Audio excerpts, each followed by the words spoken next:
Much.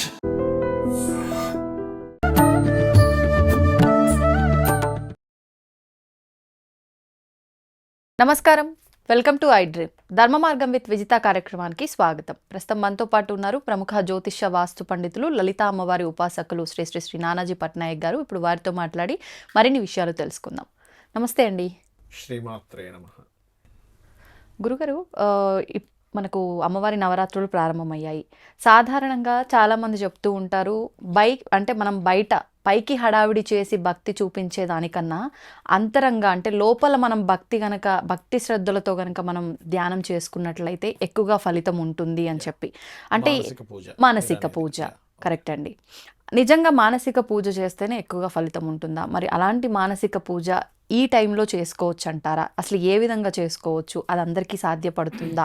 వాటి గురించి మాట్లాడదాం. చాలా మంచి ప్రశ్న వేశారు. బట్ యాక్చువల్గా మానసిక పూజే చాలా గొప్పది. కానీ మానసిక పూజ చేసే అంత శక్తి మీకుందా? ఫస్ట్ ఆఫ్ ఆల్ మీరు అసలు అంతవరకు కనెక్ట్ అవ్వగలరా? బాహ్యంగా చేసేదే మనం కనెక్ట్ అవ్వలేము అంత ఈజీగా. అలాంటిది మానసికంగా పూజ చేయాలంటే మొట్టమొదటిగా మీకు అసలు ఆ అమ్మవారి మీద ఎంత నమ్మకం ఉంది, ఎంత పూనిక ఉంది. ఎందుకంటే మీరు చూడండి, మీరు మామూలుగా ఇలా ఒక పుష్పం వేశారు, దానికి కూడా మనసు కనెక్ట్ అవ్వాలి. కానీ మీరు మనసుతో అలా వేస్తున్నట్టుగా ఫీల్ అవ్వాలంటే మీ మైండ్ మొత్తం కూడా, అంటే మీరు ఇప్పుడు ఎగ్జాంపుల్ మీరే కళ్ళు మూసుకొని ఒకసారి ఒక పుష్పాన్ని ఇలా అనుకోండి, పంచోపచార పూజలో ఓం హం ఆకాశతత్వాత్మనే పుష్పం సమర్పయామి అని అనుకుని అలా మనసులో అనుకుంటే అలా వేస్తుంటే ఫీల్ అవ్వండి. మీకు ఇంకేమీ గుర్తురాదు. ఎందుకు మానసిక పూజ గొప్పది అంటారంటే, మీరు మనసుతో చేసేటువంటి ఆ క్రియ ఏదైతే ఉంటుందో అది కంప్లీట్గా ఇంకా మిమ్మల్ని వేరే వైపు తీసుకెళ్ళనివ్వదు. ఓకే, మీ మనసంతా అక్కడే ఉంటుంది. మీరు ఒక ఇమాజినేషన్ చేసుకోవాలంటే మీ మనసు కనెక్ట్ అవ్వకుండా ఇమాజినేషన్ జరగదు. అందుకు మానసిక పూజ గొప్పది అంటారు. అంటే ఇప్పుడు మనం బయట పూజ చేస్తున్నప్పుడు ఏ విధానం అయితే ఆచరిస్తున్నామో అదంతా మనం డైరెక్ట్ గా ఫిజికల్ గా చేయకపోయినా మనసుతో చేస్తున్నామనే భావంతో చేయాలంటారా? చేయాలి. అయితే ఇక్కడ మీకు అనిపించవచ్చు మరి మానసిక పూజ గొప్పదైనప్పుడు మానసిక పూజ చేసుకోవచ్చు కదా అని. కానీ మీరు బాహ్యంగా చేసేటువంటి పూజ కనెక్ట్ అవ్వకుండా మానసిక పూజ మీకు కనెక్ట్ అవ్వదు. ఓకే. ఈ మానసిక పూజ చేసేటప్పుడు మనం ఎలా అయితే ఒక పూజ గదిలో కూర్చున్నాము, అన్నీ ఉన్నాయని చెప్పి చేస్తాము, అలా చేయొచ్చు. అయితే ఇక్కడ మీకు అనిపించవచ్చు, ఏమండి మరి అందరూ అలా చేయొచ్చు కదా. ఇక్కడ శాస్త్రాల్లో బాహ్య పూజ చేయమని చెప్పింది, మానసిక పూజ చేయమని చెప్పింది శాస్త్రం. ఎందుకంటే ఇప్పుడు మీరు కొంతమంది అంటుంటారు, ఇప్పుడు మీరేమో పూజ గురించి అడిగారు, ఏమిటి దేవుడికి చేస్తేనేనా, మనం దేవుడికి మనం మంచి పనులు చేసుకుంటే సరిపోతుంది, దేవుడికి పూజ చేయాలా అనేటువంటి సందేహం కూడా చాలా మందికి ఉంది. ఇక నేనేమంటానంటే, మంచి మనసు ఉంటే సరిపోతుంది, మనం చేయాలంటే నేను ఒకటే అడుగుతా, మీకు పిల్లలు ఉన్నారు లేదా మీ తల్లి గారు తండ్రి గారు ఉన్నారు, నేను మంచి మనసుతో వాళ్ళు మంచి కోరుకుంటున్నా అంటే సరిపోతుంది? వాళ్ళకి మరి వండి పెట్టాలి, బాధ్యత ఉంటుందిగా. అంటే ఏంటి, మీ పిల్లలకి మీరు ఇప్పుడు పొద్దున్నే క్యారేజీ కట్టిస్తారు, స్కూల్కి పంపిస్తారు, మళ్ళీ రాగానే వాళ్ళకి ఏదో టిఫిన్. లేదండి, నాకు అవన్నీ కాదు, అవన్నీ బాహ్యంగా, కానీ నేను మనసులో వాళ్ళు బాగుండాలని ఎప్పుడు కోరుకుంటున్నా. సిచ్యువేషన్ ని బట్టి ఏది ఎక్కడ ఎలా చేయాలి. నీకు టిఫిన్ పెట్టాలన్నది కానీ నేను పెట్టలేకపోతున్నా, అది కాదు. మీరు చేయగలరా లేదా? బాహ్య పూజ చేయగలరా లేదా? చేయలేము. లేదా నేను ఇంకా తారాస్థాయికి వెళ్ళిపోయాను అంటే ఏంటి, మొత్తం మీరు మానసిక పూజకి ఎప్పుడు ప్రిపేర్ అవుతారంటే మనిషి ఈ విశ్వాన్ని మొత్తం బ్రహ్మంగా చూసినప్పుడు, అంటే బ్రహ్మాండం మొత్తం బ్రహ్మమే, ఇంకొకటి లేదు. ఒక వ్యక్తి వచ్చి మీ మీద కదా ఎవరి మీద ఇట్లా మొహం మీద ఉమ్మేసి తిట్టినా కూడా ఆ ఉమ్ములోని ఆ వ్యక్తిలో కూడా బ్రహ్మాన్ని చూస్తూ నవ్వుతూ వెళ్ళిపోగలిగితే అప్పుడు మీరు నిజంగా బ్రహ్మాన్ని చూసినట్టు. అంతేగాని అప్పటికప్పుడు మీకు కోపం వచ్చేసి అసలు అది సాధ్యపడేదే అంటారా? చాలా ఈజీ, అంత ఈజీ కాదండి. నా వల్ల కూడా సాధ్యం కాదు. మనము ప్రయాణంలోనే ఉన్నాం, అక్కడికి చేరుకోవాలని. ఒక జర్నీ, నాకు కోపాలు వస్తాయి, ఎవరైనా సడన్ కోపం వస్తుంది, మళ్ళీ రియలైజ్ అవుతాం. అంటే జర్నీలో ఉన్నాం కాబట్టి రియలైజ్ అవుతాం, అరే ఏమిటి ఎందుకు కోపడుతున్నాం, వీళ్ళ తత్వం ఇంతే కదా, మనం అనవసరంగా కోపడ్డామేమో అని మళ్ళీ వెనక్కి తీసుకుంటూ ఉంటాం. వెంటనే మళ్ళీ అయితే జస్ట్ సెకండ్స్. మనకి భగవద్గీతలో చెప్పింది ఏంటంటే, ఉత్తముల యొక్క కోపం కేవలం సెకండ్సే ఉంటుంది. ఓకే. ఇంకొంతమంది ఇంకొంచెం సేపు ఎక్కువ ఉంటుంది, వాళ్ళ మధ్యములు. అదములకి రోజుల తరబడి, సంవత్సరాల తరబడి అదే పని. కొంతమంది చూడండి ఇళ్లలో ఎప్పుడో ఏదో జరుగుతుంది పెళ్లిలో, మీకు ఆ రోజు మీ అమ్మ పెళ్లిలో ఇట్లా తెలుసా 20 ఏళ్ళ తర్వాత కూడా చెప్తుంటారు. అది అదములు అనమాట వాళ్ళు. అంటే మీరు ఒక విషయాన్ని అవతల వాళ్ళ అజ్ఞానంలోనో లేకపోతే ఏదో తప్పిదం చేసినప్పుడు దాన్నే పట్టుకుని జీవితాంతం వేలబడుతున్నాడు అంటే వాడు ఇంకా జీవితంలో బాగుపడ్డు. ఒక విషయాన్ని వెంటనే వదిలేసేవాడు 100% బాగుపడతాడు లైఫ్లో. ఎందుకంటే ఇది కేవలం అదేదో అవతల వాళ్ళని హింసించడం అని కాదు అక్కడ. ఉమ్, ఇక్కడ ఏమవుతుందంటే మీకు ఇంకా ఎంతసేపు నెగటివ్స్ పాజిటివ్స్ రెండు ఉంటాయి లైఫ్లో. ఉమ్, ఎప్పుడైతే మనం నెగిటివ్ని పట్టుకొని తిప్పుకుంటూ ఉన్నామో అసలు నువ్వు ఎదగడానికి ఏదైతే ఉందో లైఫ్లో అది నువ్వు ఎదగలేవు. అవును. ఎప్పటికప్పుడు నువ్వు ఆ నెగిటివ్ని, అది జరిగిన సంఘటనని వదిలేయగలిగితే um, you are the winner. Okay. కొంతమంది ఎవరికైనా ఏదైనా పెట్టారు, అరే మీకు ఆ రోజు బిర్యానీ తినిపించాను బాగుందని సంవత్సరం పాటు అడుగుతారు.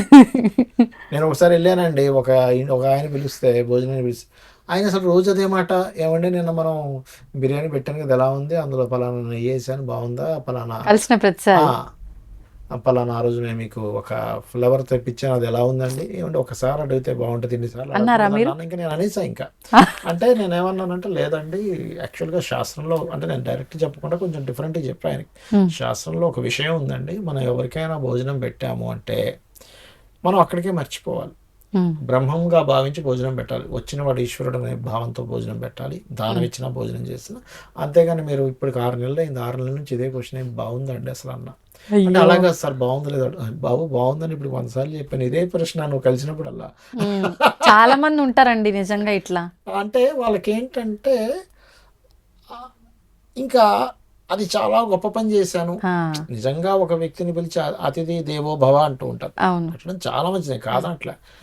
కానీ ఇది ఎక్కడికి వెళ్ళిపోతుందంటే ఆఖరికి చేసిన పూజను కూడా అందరికీ చెప్పుకోవడం, నేను పలానా పుష్పాలతో చేసిన వెండి పుష్పాలు తెప్పించి రోజు చేస్తున్నా అందరికీ చెప్పుకోవడం, ఇలా చేయకూడదని చెప్తుంది శాస్త్రం. అయితే బాహ్య పూజలో నువ్వు బాగా తరించిపోయి నువ్వు ఒక తారాస్థాయికి వెళ్ళిపోయినప్పుడు, విశ్వంలో మొత్తం బ్రహ్మాన్ని చూడగలిగినప్పుడు, అప్పుడు నువ్వు అంతర్గతంగా మానసిక పూజకు నువ్వు అర్హుడు అవుతావు. అసలు నువ్వు బాహ్య పూజలోనే నువ్వు మనసు పెట్టలేనప్పుడు ఇంకా మానసిక పూజ దాకా వెళ్ళే అంత సీన్ లేదు. అవును.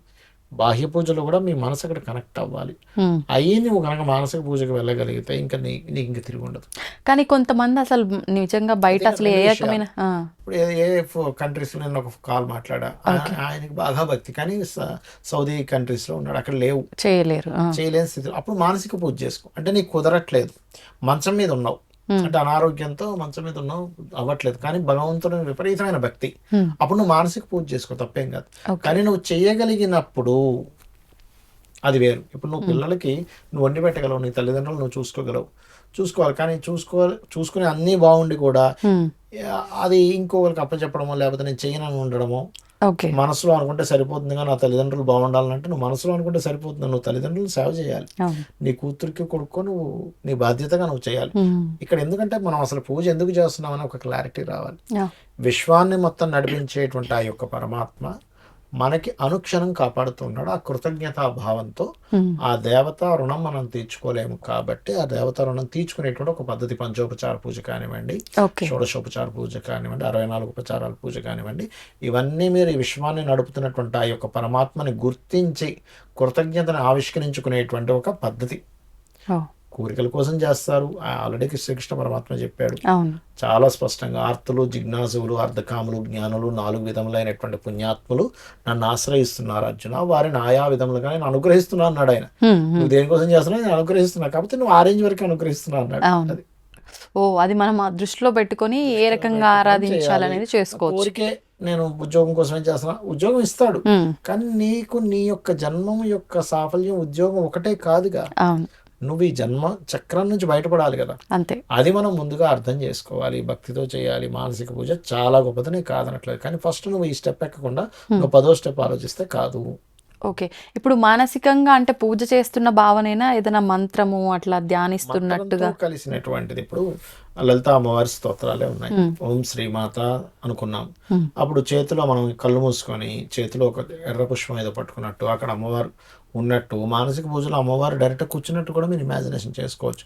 చేసుకొని భక్తిగా నిజంగా అక్కడ అమ్మవారు ఉందని ఇలా అమ్మవారి పాదాల దగ్గర పెట్టుకున్నారు. శ్రీమాత్రే నమః, శ్రీ మహారాజ్ఞి అయి నమః, ఓం శ్రీమత్ సింహాసనేశ్వరి నమః అని చేస్తూ తరించిపోవాలి, మీరు ఆనందపడగలగాలి. అంతేగాని అమ్మ అరగంట సేపు ఇవన్నీ అయ్యేసరికి ఈ అరగంట ఇక్కడ కూర్చునే కంటే ఇంకోటి ఏదైనా చేసుకుంటే నాకు బాగున్నాయేమో. అసలు దేవుడికి సంబంధించిన విషయంలో నేను మీకు విషయం చెప్తా చూడండి.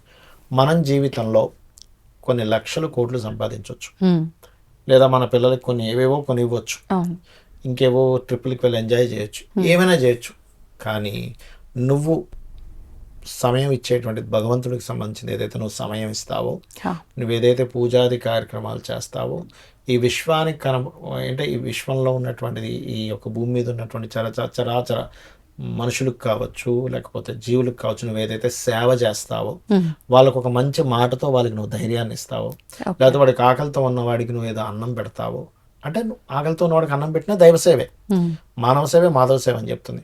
లేకపోతే ఒకడు డిప్రెషన్లో ఉన్నాడు, అయ్యో ఉద్యోగం రాదు, వాడికి నువ్వు ఒక మోరల్ ధైర్యాన్ని ఇస్తావు, లేకపోతే నువ్వు వాడిని విపరీతంగా తిట్టావు, అది కూడా ఒక పాపం రూపంలో. ఇవి మాత్రమే నీ వెనకాతలు వస్తాయి. నువ్వు ఖర్చు పెట్టిన ఇవి, నువ్వు బోల్డ్ అని కోట్ల రూపాయలు సంపాదించేసి ముని మన వాళ్ళకి, కొడుకులకి, కూతుర్లకి ఇచ్చింది ఏది నీ వెంట రాదు. అలాగే భూమి మీద ఉంటా, నీ ఆత్మ వెళ్ళిపోతుంది. వెళ్ళిపోయే టైంలో నీకు అర్థమవుతుంది, అరే ఇవేవి నా వెంట రావట్లేదు, ఏమొస్తుంది అంటే నీ పాపం పుణ్యం. ఈ పాపము పుణ్యము నువ్వు చేసేటువంటి ప్రవర్తన, నువ్వు చూపించేటువంటి జాలో, ప్రేమో, ఆత్మీయతో, వీటి వల్ల పుణ్యం వస్తుంది. చేసే ఉపచారాల వల్ల పుణ్యం వస్తుంది. నువ్వు చూపించేటువంటి ఒక రకమైనటువంటి భావన అవతల వారి మీద కుళ్ళు కుతంత్రాల వల్ల పాపం వస్తుంది. సింపుల్. ఇది నువ్వు అర్థం చేసుకుంటే నువ్వు ఏం వెనకాతలు తీసుకెళ్తానో అర్థం అవుతుంది. అలా అని శాస్త్రం ఎక్కడ కూడా నువ్వు సంపాదించొద్దని చెప్పలే, నిన్ను సంపాదించమనే చెప్పింది వేదం కూడా. నువ్వు గనక సంపాదించకపోతే సొంత భార్య కూడా భార్య చూడదట. అవును. తల్లి కూడా ఎలా కొట్టేస్తుందట. ఇది ఒక ఏజ్ వచ్చాక 40-50 ఏళ్ళు వచ్చింది, ఇంకా సంపాదించట్లేదు, ఏమిట్రా వీడు పెళ్లి చేసుకోవడం, పరా నువ్వు బయటకు పోండి. అవును అవును. అంటే తల్లికి అంత అలాంటిది ఉండదని కదా, వాడు బాగుపడాలని ఉద్దేశం. ఏదో పిల్లవాడు బయట పంపించాలి, వీడు ఇలాగైనా బాగుపడతాడేమో, వీడు ఇంకా నా పెన్షన్ ఎందుకు పనికి రాకుండా పోతున్నాడు, వీడు ఒక బద్దకస్తులా తయారవుతున్నాడు అంటే బాగుపడ్డం కావాలి కదా. అంతేగాని అదేదో సంపాదించడం తప్పని చెప్పలే, ధర్మబద్ధంగా సంపాదించు. నువ్వు ఏం చేస్తే నీ యొక్క జన్మ తరిస్తుందో నువ్వు దాన్ని తెలుసుకో, అదే సనాతన ధర్మం. మళ్ళీ మనం ఈ సంపాదించేది ధర్మంగా సంపాదించకపోయినా ఆ రకంగా కూడా పాపం మూట ఖచ్చితంగా వస్తుంది. అంటే ఇక్కడ సంపాదన తప్పు కాదండి, నువ్వు అధర్మంగా సంపాదిస్తే తప్పు. ఎలా అంటే ఇప్పుడు ఒక హోటల్ పెట్టుకున్నాడు, ఆయిల్ మంచి ఆయిల్ వాడట్లేదు, దానివల్ల హెల్త్ ఇష్యూస్ వస్తున్నాయి తినేవాడికి. ఆ పాపం ఆ హోటల్ వాడికి. పాపం పక్కన పెద్ద హోటల్ ఉంటుంది, ఆయన పాపం 100 రూపాయలు ఇడ్లీ పెడితే ఈయన వాడికి కాంపిటేటర్గా వీడు 50 రూపాయలకు ఇడ్లీ అమ్ముతున్నాడు, కానీ అందులో నాసిరకమైనటువంటి వాడుతున్నాడు. ఇక్కడ జనాలు రావచ్చేమో, అక్కడికి వెళ్ళేటువంటి 100 మంది వెళ్తే ఇక్కడ 200 మంది రావచ్చేమో, కానీ ఈ పాపం వీడిని పట్టుకుంటుంది. అది ఏదైనా, ఏ ఫీల్డ్ అయినా. ఇప్పుడు నేనే ఉన్న ఆస్ట్రాలజర్ని, నేను పని కట్టుకొని కావాలని ఆ వ్యక్తికి పూజ ఏమీ అవసరం లేకపోయినా నువ్వు ఈ 1,00,000 రూపాయలు పూజ చేసుకుంటే కానీ నీకు పనికి రాదు, నువ్వు లేకపోతే చాలా పెద్ద గండం ఉందని నేను భయపెట్టేసి మొత్తం మీద వాడికి 4 ప్రిడిక్షన్స్ పాతవి ఏవో చెప్తే వాడిని అమ్మేసి 1,00,000 కట్టేసాడు, ఏదో పూజ చేయించుకున్నాడు ఉదాహరణకి. అది ఖచ్చితంగా మనిషిని ఇబ్బంది పెడుతుంది. నేను ఎక్కడో దగ్గర అనుభవించాలి దాన్ని, అంత ఈజీ కాదు మనం అనుకుంటున్నాం. ఓకే, ఏ రూపంలో ఇచ్చింది ఆ రూపంలో ఖచ్చితంగా తిరిగి వస్తూనే ఉంటది, పెరుగుతూనే ఉంటది. నేను జన్మలు ఎత్తి ఎక్కడ దాన్ని చెల్లించుకోవాలో, అది ఈ జన్మలో అవ్వచ్చు, ఆఖరి జన్మ అయితే, లేదా నెక్స్ట్ జన్మ అవ్వచ్చు, ఇంకో 10 జన్మల తర్వాత అవ్వచ్చు. అది ఏమైపోద్ది అంటే తీసుకున్న 1,00,000 ఒక 100 కోట్లు అయిపోద్ది అక్కడికి వెళ్ళేసరికి. అది ఎవడు తప్పించలేడు, కర్మ వదలదు. మీ నీడైనా మిమ్మల్ని వదిలేస్తుందేమో, మొత్తం లైట్లు పెడితే కర్మ ఎక్కడ వదలదు. ఇలాంటివన్నీ వింటే అలర్ట్ అవ్వాలనిపిస్తుంటుంది. సత్యం అవన్నీ నిజమైనటువంటి సత్యాలు, అది అర్థం చేసుకోవాలి. ధన్యవాదాలండి. శ్రీమాత్రే నమః. And for more videos, please subscribe to iDream. Please subscribe to iDream. Please subscribe iDream. And please subscribe to iDream. For more videos, subscribe to iDream. please like, share and subscribe to the channel. Congratulations, iDream. Subscribe to iDream. Subscribe to iDream. So subscribe to iDream Media. iDream ki iDream team andarki huge congratulations. Please subscribe iDream Media. Please subscribe to iDream. Subscribe iDream. Please subscribe to iDream. iDream అంటే నా కళల channel subscribe చేసుకున్నారు, నోరు తిరుగుతలేదు, మీరైతే గంట గుర్తు కొట్టండి. For more such videos, please subscribe to iDream. Subscribe to iDream. Please subscribe to iDream. Please subscribe iDream Media. Please do subscribe to iDream. Please subscribe to iDream Media. For best entertainment and information, please subscribe iDream. And don't forget to subscribe to iDream.